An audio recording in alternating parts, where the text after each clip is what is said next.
এমনিতেই মনটা অনেক খারাপ, সারাটা দিন ভেবে রাখছিলাম একটা, কিন্তু সন্ধ্যার পরে হয়ে গেল আর একটা। তার ভিতরে ভিডিও করতে যেও ঠিক মতো ভিডিও করতে পারিনি, না পারতেছিলাম সহ্য করতে, না পারতেছিলাম বলতে কাউকে কিছু। তো কি কারণে মন খারাপ ছিল, কেনই বা ভিডিও করতে পারিনি, সেগুলো নিয়েই থাকছে আজকে আমার ফুল ভিডিওটা। আসসালামু আলাইকুম, সবাই কেমন আছেন? আলহামদুলিল্লাহ, আমরাও ভালো আছি। মাগরিবের নামাজের পরপরই হচ্ছে আমি ফ্রিজ থেকে সব সবজিগুলো বের করে নিয়েছি কেটে কুটে নেওয়ার জন্য। আর আজকে তেমন একটা কিছু আমি রান্নাও করব না, শুধু কই মাছ দিয়ে সিম আলু টমেটো দিয়ে একটা ঝোল আর হচ্ছে লাউ দিয়ে ডাল দিয়ে একটু সবজি রান্না করব। এক্সট্রা করে পাতলা ডাল কিংবা কোনো ভাজি রান্না করব না, কারণ ঝোল তরকারি রান্না করলে পাতলা ডালটা তেমন একটা খাওয়া হয় না। আর যেহেতু সবজি দিয়ে ডাল রান্না করব, এই জন্য আর কোনো ভাজি করব না। কই মাছগুলো আনার পর থেকে আর রান্না করা হয়নি। আজকে যেহেতু রান্না করব, তো সকাল থেকে ভাবতেছিলাম যে ফুলকপি আলু সিম আর টমেটো দিয়ে হচ্ছে একটু পাতলা ঝোল করে রান্না করব। তো সকালবেলায় আমি একজনকে টাকা দিয়ে রাখছিলাম ফুলকপিটা এনে দেওয়ার জন্য। আমার যেহেতু যেতে ইচ্ছা করতেছিল না, তো উনি বললো যে বিকেলে এনে দেবে। তো বিকেলে আর ওনার মনে ছিল না। সন্ধ্যার পরে যখন আমি যেয়ে বললাম, তখন উনি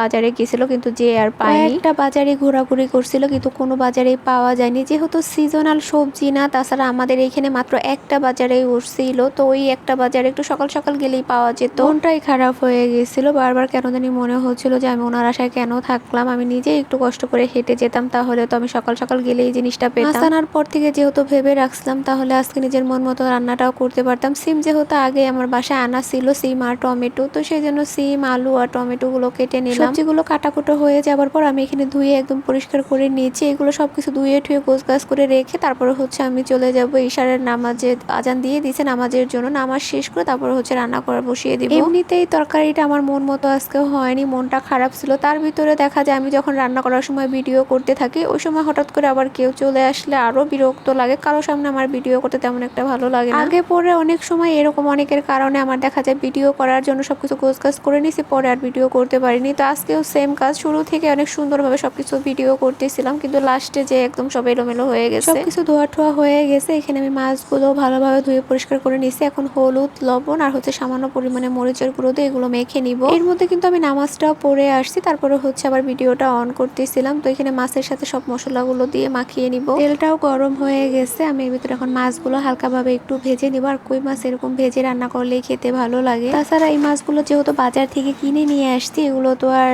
দেশি না চাষের বলতে পারবো না। দোকানদাররা যদিও বলে দিছে এগুলো চাষের না, দেশি কই। এখন আমরা তো আর দেখিনি। তো তারপর মাছগুলোর ভিতরে তেমন একটা গন্ধ ছিল না। আমি অনেকবার ভালোভাবে ধুয়ে পরিষ্কার করে নিছি, এরপর একটু ভেজেও নিলাম। যদিও দেখা যায় গন্ধ যদি থেকে থাকে, বেশি পরিমাণে ধুয়ে নেওয়ার কারণে আর একটু ভেজে নেওয়ার কারণে গন্ধটা থাকবে না। তো মাছগুলো আমার ভাজা হয়ে যাবার পর, ভাজা যে তেলটা ছিল ওই তেলটা কড়ার ভিতরে দিয়ে পেঁয়াজগুলো একটু ভেজে নেওয়ার পর আমি এখন বাটা মশলাগুলো দিয়ে নিচ্ছি। এখানে টমেটো পেঁয়াজ আর রসুন একসাথে ব্লেন্ডার করে নিছি, আর হচ্ছে জিরা বাটা দিয়ে দিলাম। এখন একটু নেড়ে চেড়ে তারপরে হচ্ছে গুঁড়ো মশলাগুলো দিয়ে নেব। তো হলুদের গুঁড়ো, মরিচের গুঁড়ো, স্বাদ মতো লবণ, ভালোভাবে কষিয়ে নিব যাতে মশলার কাঁচা গন্ধটা না থাকে। তো পাশের চুলায় ওইটা দিয়ে আমি হচ্ছে এই চুলায় ডাল দিয়ে যে সবজি দিয়ে রান্না করব ওইটা বসিয়ে নিচ্ছি। যেহেতু আমার আর অন্য কোনো রান্না বাড়া নাই, ভাতটা অলরেডি আগে রান্না করে নিয়েছি, যার কারণে দুই চুলায় দুটো দিয়ে খুব তাড়াহুড়া করে রান্নাটা করতেছিলাম। পেঁয়াজগুলো ভাজা হয়ে যাবার পর আমি একইভাবে বাটা মশলাগুলো দিয়ে নিচ্ছি। একটু সামান্য পরিমাণে দিচ্ছি, যেহেতু সবজি ডাল অত বেশি মশলা লাগবে না। বাটা মশলা দেওয়ার পর আমি এখানে এখন গুঁড়ো মশলা দিচ্ছি, হলুদের গুঁড়ো, স্বাদ মতো লবণ, আর সামান্য পরিমাণে একটু কালার সুন্দর আসার জন্য মরিচের গুঁড়ো দিচ্ছি। সবজি দিয়ে ডাল রান্না করলে একটু সবুজ সবুজ কালার থাকলে দেখতে ভালো লাগে, যার কারণে আমি এখানে মরিচের গুঁড়োটা কম ব্যবহার করছি, আর কাঁচা মরিচটা একটু বেশি দিব। এক চুলায় সবজির মশলাটা কষাচ্ছিলাম, অন্য চুলায় হচ্ছে তরকারির মশলাটা কষানো হয়ে যাবার পর আমি ওর ভিতরে আলুগুলো দিয়ে একটু কষিয়ে নিচ্ছি। আলুগুলো যেহেতু সেদ্ধ হতে একটু সময় বেশি লাগে, যার কারণে আগে থেকে ওইটা কষিয়ে এরপরে হচ্ছে সিমগুলো দিয়ে দিব। এদিকে আমার সবজি ডালের মশলাটা কষানো হয়ে যাবার পর আমি লাউ দিয়ে ডালটা ধুতে যতক্ষণ সময় লাগছে অতটুকু সময় ডালটা ধুয়ে সাথে সাথে দিয়ে হচ্ছে আমি একসাথে কষিয়ে নিচ্ছিলাম। কিন্তু দুঃখের বিষয়, ডাল আর লাউ একসাথে দিয়ে কষাতে কষাতে ডালটা তেমন সেদ্ধ হচ্ছিল না, কিন্তু লাউটা একদম পুরোপুরি সেদ্ধ হয়ে গেছিল। যদিও ডালটা একটু আনাম আনাম থাকবে, কিন্তু লাউটা একদম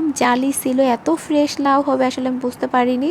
তাহলে আগে ডালটা কষিয়ে তারপরে লাউগুলো দিতাম। এদিকে আমার আলুগুলো কষানো হয়ে গেছে, এখন সিমগুলো দিয়ে আমি এর সাথে কষিয়ে নিব। আলু আর সিমগুলো যদি একসাথে কষিয়ে নিতাম, তাহলে সিমের কালারটা না একটু কেমন যেন হয়ে যেত। আমার কাছে সবুজ সবুজ কালারটা থাকলেই ভালো লাগে, যার কারণে আলুটা আগে কষিয়ে এরপর এখন সিমটা দিয়ে কিছুক্ষণ কষিয়ে ঝোলের পানি দিয়ে দিলাম। এদিকে দেখেন আমার সবজি ডালের অবস্থা, ডাল তো এখনো সেদ্ধ হয়নি, আর লাউটা একদম পুরোপুরি সেদ্ধ হয়ে গেছে। এর আগে অনেকবার লাউ এনে রান্না করে খাইছি, কিন্তু এই আজকের লাউটার মতো এতটা ফ্রেশ লাউ কখনোই হয়নি। আমি ভাবছি হয়তো একটু সেদ্ধ হতে সময় লাগবে, যার কারণে আমি একসাথেই দিছিলাম। সামান্য পরিমাণে একটু পানি দিছি শুধু ডালটা সেদ্ধ হওয়ার জন্য। তো উপর দিয়ে টমেটো আর হচ্ছে কাঁচামরিচ দিয়ে এখন ঢাকনা দিয়ে ঢেকে চুলার আঁচটা বাড়িয়ে রান্না করে নিব। এরপরে আর তেমন কোনো ভিডিও করতে পারিনি, বাসায় মানুষ চলে আসছিল। তো ঝোলের পানিটা ফুটে ওঠার পর আমি মাছটা দিয়ে কিছুক্ষণ রান্না করে ধনিয়া পাতা দিয়ে নিছি। পুরো তরকারিটা আমার এখানে রান্না করা শেষ। লাউ দিয়ে ডাল রান্না করাটাও আমার হয়ে গেছে। এটার ভিতরে আমি উপর দিয়ে ধনিয়া পাতা ছিটিয়ে নিছি। তো কেমন লাগলো আমার আজকের ভিডিওটা সবাই কমেন্টে জানাবেন। ভালো থাকবেন, আল্লাহ হাফেজ।